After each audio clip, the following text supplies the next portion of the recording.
Hello everyone and welcome to another Cut Rate Commander Precon Upgrade Guide, the series where we take a look at Precon decks and bring them up to Cut Rate standards. My name is Grazzet and today we'll be looking at the Mishra's Burnished banner Precon from the Brothers War and its face commander, Mishra Eminent One, which we'll be bringing up from its roughly $40 price point to an increased budget of $75 after upgrades. But before we continue, be sure to like, comment, and subscribe if you like this content and would like me to continue making more videos like this in the future. And if you're feeling particularly generous, please consider buying me a coffee at the link in the description to keep me caffeinated as I work on more of these builds. Also, be sure to stick around until the end of the video to see who won last week's poll and what commanders you'll be voting for an upcoming episode. So with that out of the way, let's start by taking a look at the commander and game plan. Mishra Eminent One is a 5/4 human artificer that costs 2, a blue, a black, and a red with the following ability. At the beginning of combat on our turn, we create a token that's a copy of target non-creature artifact we control, except its name is Mishra's Warform and it's a 4/4 construct artifact creature in addition to its other types. It gains haste until the end of the turn and we sacrifice it at the beginning of the next end step. Breaking down Mishra's core stats, he possesses a mid-size CMC, a decent stat block for his cost, and an ability that enables him to weaponize our non-creature artifacts by creating temporary creature versions of them in combat for us to take advantage of. At surface level, this ability gives us a free expendable 4/4 to swing in with to help boost our offense in combat, but as we delve deeper into this ability, it becomes apparent that its potential is much greater than just that. Firstly, since it's creating a token copy of an artifact we control, we'll be triggering that artifact's ETB and death triggers as it comes down and sacrifices itself at the end of the turn, making it an excellent way to reuse our artifact's abilities, as well as providing artifact sack outlets free sack fodder to generate us even more value. Additionally, since we're under no obligation to attack with the token once it's been created, we can also use it to copy artifacts with tap effects such as rocks and utility artifacts to effectively allow us to use them again instead of swinging in with them. Even the fact that the name of the copy is changed to Mishra's Warform is relevant, as it allows us to make copies of legendary artifacts without subjecting them to the legendary rule and being forced to sack one immediately, ultimately making this ability very flexible in what it can do depending on what artifacts we have in play and what the board state looks like. So, as we can see, Mishra is a commander that's all in on non-creature artifacts, aiming to make copies of them to use and reuse their abilities over and over again or just get extra bodies to crack in with, a game plan which, to its credit, the base build supports quite well right out of the box, providing Mishra with no shortage of artifacts for him to copy with solid ETB and death triggers, as well as a strong supporting cast of creatures to use those artifacts to generate additional value. There is, however, still some room for improvement, so in this Precon upgrade, we'll be aiming to refine the build by replacing some of its more lackluster artifacts with entrants with powerful ETB, attack, and damage triggers that can make better use of Mishra's ability to create token copies of them, as well as augmenting our creature base with more ways to transform those artifacts into value. And lastly, adding a handful of entries that will allow us to get even more uses out of Mishra's ability. So let's turn back time and travel back to the cataclysmic event that was the Brothers' War, where Mishra and his brother Urza dragged Dominaria down into a war the likes of which had never been seen. Wielding the life-sapping Mightstone and commanding an army of mighty dragon engines, Mishra aimed to defeat his brother and claim his half of the stone, the Mightstone, for himself. And while we know he ultimately failed, the scars of that terrible conflict can still be seen on Dominaria millennia later, cementing his legacy alongside his brothers for better or for worse. So now that we have a better understanding of the commander and playstyle, let's take a look at the cards we'll be keeping from the base build. Starting off with the creatures we'll be keeping from the core build, we'll be aiming to retain the best artifact-centric creature entrants that help us generate value both from the artifacts in the 99 and the copies of them Mishra creates. For example, both Audacious Reshapers and Master Transmuter will be keeping their spots thanks to being able to use the temporary tokens Mishra creates in order to cheat out our other artifacts, either by polymorphing the artifact token into a random artifact from our deck, or bouncing it instead to let us replace it with an artifact from our hand, both allowing us to cheat out our artifacts without technically costing us any resources since the tokens would have stacked themselves anyway. Similarly, we'll be keeping Fane the Broker in this build as he lets us turn those tokens into either +1/+1 counters or evasive bodies, helping us build up our board state so our opponents can't simply crack back into us after our Warforms sack themselves away. From there, we'll be pivoting to some legends that provide some strong support for our artifact-heavy build, with both Joyra Weatherlight Captain and Padim Consul of Innovation staying in as superb sources of draw as we continuously cast our spells or keep our high CMC artifacts in play, with the latter also providing very solid targeted removal protection for our artifacts to keep them in play for longer. Muso Visionary Architect will also be retaining his spot alongside his legendary brethren. Taking full advantage of the high CMC artifacts we'll be running in the build to dig for and cheat out even more artifacts from our deck into play, helping us build up our board with even more artifacts even faster. Emry Lurker of the Loch makes the final cut as well, providing our build with superb artifact reanimation to help us bring any artifacts that were either removed by our opponents or that we were forced to sack away ourselves to ensure that they don't stay scrapped for too long. And as our final creature carryover, Brutaclad Telcor Engineer makes the grade by working very well in tandem with our commander's token creation to produce permanent copies of Mishra's Warforms, getting us even more copies of them into play, and actually allowing us to use them to build up our board state. Moving on to the instance that made the cut, the removal suite consisting of a Braid, Bedevil, and Chaos Warp are the only ones that made it into the final version of the build, each providing us with relatively cheap and flexible removal to deal with various types of threats, which is exactly what we want to see in our removal options.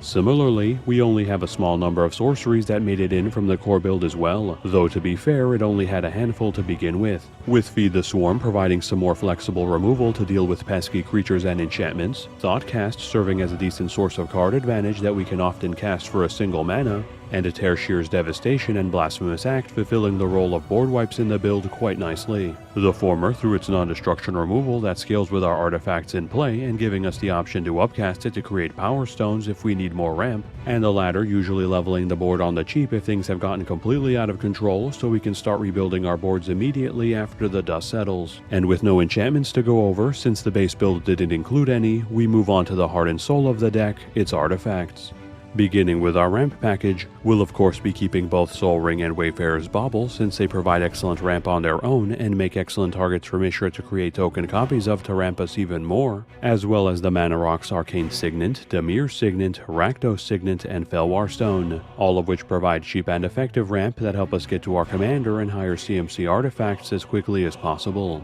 And wrapping up our rock collection, Mightstone, Commander Sphere, Cursed Mirror, and Machine God's Effigy all make the grade as well thanks to the excellent synergy they have with our commander. The first two allowing us to sack their token copies away for card advantage, and the latter two allowing us to have them come in as copies of our or our opponent's creatures as they come down, making them all superb targets to copy with Mishra to generate value or to put additional pressure on the board, all while speeding up and or fixing our mana base. Then moving away from artifacts that ramp us and onto those that draw us cards, Idol of Oblivion and Trading Post both stay in the build due to being excellent sources of repeatable card advantage alongside Mishra's token creation, the former drawing us cards as his Warforms come into play and the latter letting us sack those tokens for draw instead, as does Mnemonic Sphere thanks to being another decent artifact to create token copies of with Mishra that we can sack away to draw 2 even after it swings in if we have the mana. And with the artifacts that have had our core stats covered, let's move on to the kept artifacts we're holding on to exclusively due to their synergy with Mishra, starting with Ichor Wellspring, Mycosynth Wellspring, and Servo Schematic, all of which stay in due to having decent ETB and death triggers that either draw us cards, tutor lands to hand, or create bodies for us as Mishra creates token copies of them. Executioner's Capsule and Spine of Isha hold on to their spots thanks to them and their copies providing excellent removal for us to make repeated use of to deal with our opponent's threats, and a Nihil Spellbomb and Prophetic Prism make the cut by providing us with even more draw as we use or create copies of them to keep our hands nice and full, alongside the utility they provide in the form of Graveyard Hate and mana fixing. In a similar vein, we'll also be carrying over Strionic Resonator and Lithoform Engine from the base build, as they both allow us to copy Mishra's token creation ability on the cheap, effectively doubling the potency of our token creation game plan as soon as they hit the board, which can quickly get out of hand for our opponents depending on what we're creating token copies of. It's then on to a pair of artifact sack outlets that made the grade, with Oni Cult Anvil and Smelting Bats both providing our build with additional ways to sack our temporary artifacts away for value, the former letting us deal some AoE drain to all our opponents and creating additional bodies for us as we do so to help us build up our board state, and the latter allowing us to replace the sacked artifacts with up to 2 from our deck, making them both great ways to derive permanent gains from otherwise temporary resources. And lastly, rounding out our kept artifacts, Wondrous Crucible makes it in as our final entry. Its ability to permanently flash back or unearth our non-land resources from the bin and setting itself up to do so with its passive mill working insanely well with our commander, usually allowing us to cast 2 free spells a turn and possibly even more depending on how many times we're able to copy it with Mishra's ability, and even providing our entire board, including itself, with soft protection in the form of Ward 2 to boot.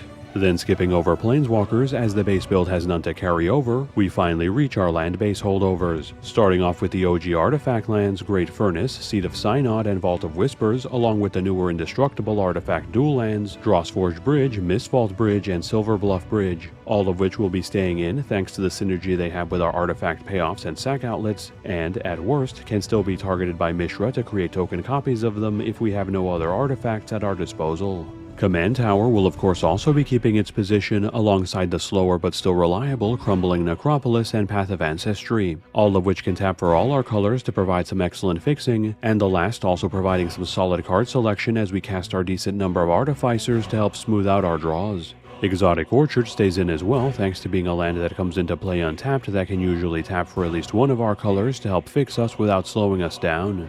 Then quickly running down our dual mana lands, we'll be keeping Smoldering Marsh, Darkwater Catacombs, Shadowblood Ridge, Temple of Deceit, Temple of Epiphany, and Temple of Malice, all of which provide us with decent fixing for our 3-color mana base, the first 3 coming into play untapped to not slow us down, and the latter 3 scrying when they come in to make up for coming into play tapped. Myriad Landscape will also be keeping its spot by virtue of providing decent land-based ramp from our land slot, which still makes it well worth running despite it being slow to come online. Then as our last mana land, Terramorphic Expanse makes the cut as a decent slow fetch to help us fix our colors even further. Moving on to our kept utility lands, Buried Ruin stays in thanks to providing decent artifact recursion from the land slot to get back any powerful artifact which may have been destroyed by our opponents, and Reliquary Tower stays in as well to provide us with overdrawing protection, ensuring all the card advantage that Mishra's token creation can provide doesn't go to waste. And finally, we'll be keeping 5 islands, 4 swamps, and 4 mountains from the base build as our basics to round out our mana base.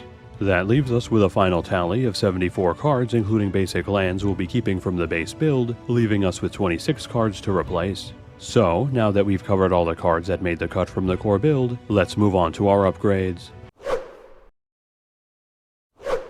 Starting off with our creature upgrades, we'll begin by refining our creature base into cheaper and more synergistic entrants to both bring down our mana curve and support our artifact-heavy playstyle better. For example, Workshop Elders and Herald of Anguish, which are arguably good in this build due to their abilities to turn our artifacts into creatures or into removal, are a bit too mana hungry for us to make use of in this build reliably, so we'll be replacing them with Enthusiastic Mechanaut and Ethereum Sculptor, which are much cheaper and help us reduce the cost of all our other artifacts, thereby improving this deck's speed considerably. We'll then be replacing some legendary entrants from the core build that don't quite fit into our game plan, with Gethlord of the Vault being a better fit in a build more focused on milling and reanimating our opponent's resources, Farad Enterprising Salvager possessing an interesting ability but ultimately falling short in this build due to us primarily sacrificing tokens, and Traxos Scourge of Krug finding a much better home in a build that can actually take advantage of his self-untapping effect, so we'll be replacing them with Braid's Arisen Nightmare, Psymaster Thopterist, and Arkham Daxum, all of which allow us to take further advantage of Mishra's token creation by sacking those tokens to turn them either into Edict Removal or Draw, into Draw in addition to tokens as we cast our artifact spells, or into any non-creature artifact from our deck respectively, generating us even more value from them before they sack themselves away. Similarly, the Legend Slowbad Goblin Tinkerer will be getting the axe here as well, the fact that he's a free sack outlet being somewhat wasted here since we're only usually sacrificing one artifact a turn anyway, with Sage of Latinum taking his spot, providing us with another way to turn our temporary tokens into card advantage, which is a bit more useful in this build than the indestructibility its predecessor granted. It's then on to replacing some legends that are arguably good in this build with ones that are even better, with Ashenod the Uncaring sadly losing her spot, her sacrifice-focused ability being fantastic, but this build sadly lacking the critical mass of sack effects needed to make the most out of it, so we'll be replacing her with Karlach Fury of Avernus, whose ability to generate extra combat phases gives us yet another way to get more uses out of Mishra's token creation, while simultaneously increasing our offensive capabilities considerably, and Silas Renseeker Adept also losing his spot, slot, with his on-damage artifact reanimation effect being good in theory, but hard to enable in practice due to lack of evasion to get in reliably in this build, so we'll be swapping him out for Rebecca Brute Chronologist, her ability allowing us to circumvent Mishra's token self-sack effect by ending the turn and allowing us to keep them, making her a superb way to turn otherwise temporary tokens into permanent ones.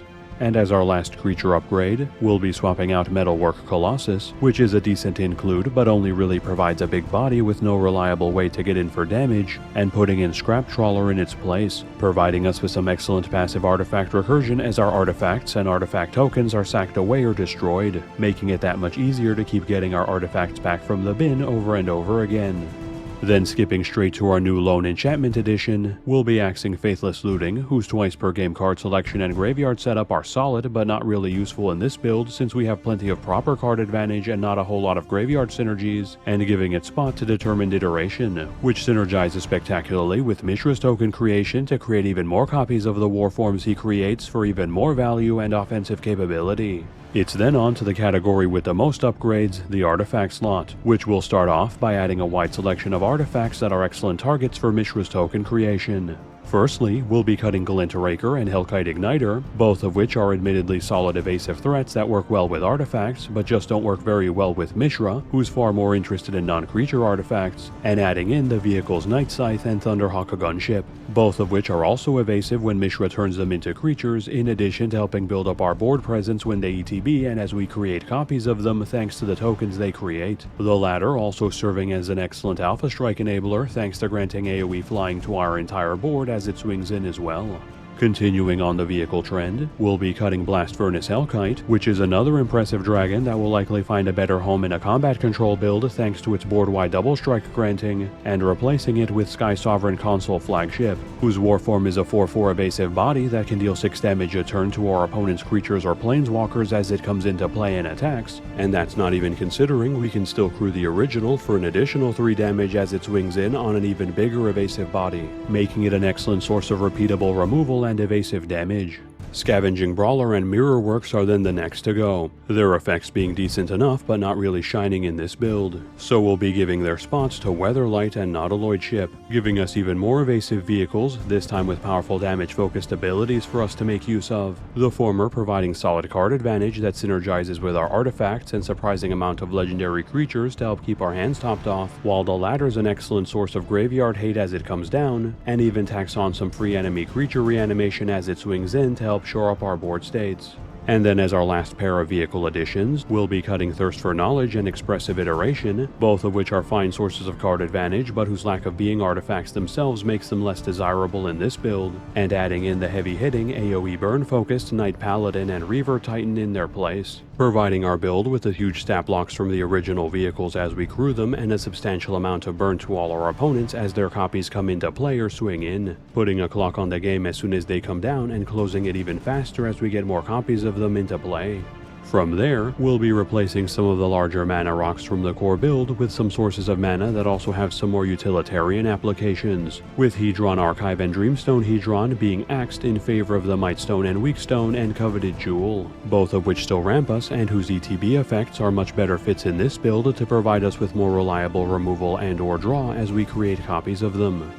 Thran Dynamo will then also be losing its spot, the ramp it provides being very good but this build already having plenty to spare, being replaced with Aether Spellbomb, a cheap, simple and versatile artifact that we can reasonably create tokens of to swing in with, bounce problematic creatures or sack for draw as needed. Then as our last new artifact entrance, we'll be swapping out Factor Fiction's Bit Too Basic Draw, Oblivion Stone's Very Slow Wipe effect, and Ash Baron's Mediocre Fixing for the equipment suite consisting of Swiftfoot Boots, Norok Stealth Suit, and Giant's Amulet, all of which help keep Mishra alive for longer thanks to their targeted removal protection, which is critical since this build relies heavily on his ability to operate at peak efficiency and, once our opponents notice, the protection they provide will be invaluable. And finally, reaching our land upgrades, we'll be swapping out the bounce lands Izzet Boiler Works, Dimir Aqueduct, and Rakdos Carnarium for the Painland Shivan Reef, the Battle Land Sunken Hollow, and the more artifact-focused Spire of Industry, all of which help quicken up our mana base without sacrificing consistency. So, now that we've covered all 26 cards we've upgraded from the core build, let's take a look at the breakdown for this Precon upgrade.